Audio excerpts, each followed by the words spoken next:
Hej med jer. Jeg vil lige vise jer et klip af, hvordan tøjskifte typisk foregår i praksis, hvor at jeg har fået lov til at låne Nana, som vil agere som en ældre borger.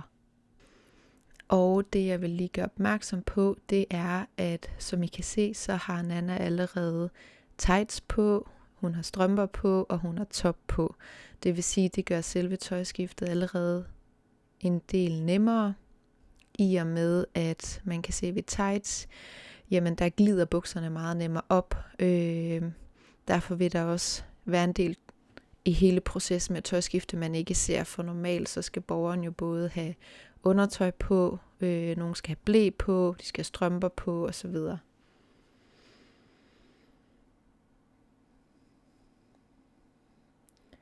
I den her position, hvor Nana ligger på siden, og man skal hive ned her, er der også typisk mange ældre borgere, som enten lige har været i bad, eller som vejer noget mere end Nana hun gør.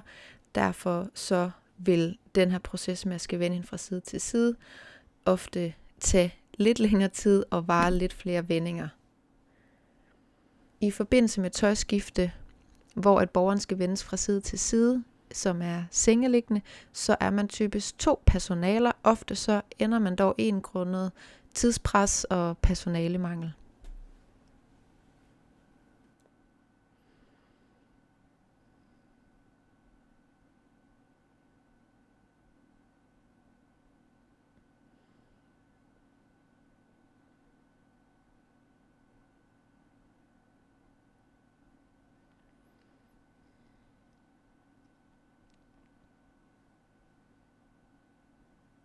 Og som I kan se her, hvor jeg løfter benet en lille bitte smule, det at løfte benet, det er faktisk en meget tung og uhensigtsmæssig løft for rigtig mange personalet i og med den arbejdsposition, man kommer til at stå i.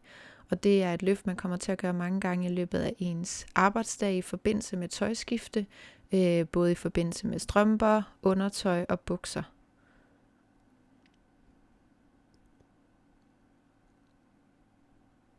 Og selvom at det ikke ser ud til at være særlig tungt, så kan det tage mere på personalets krop, end man lige regner med.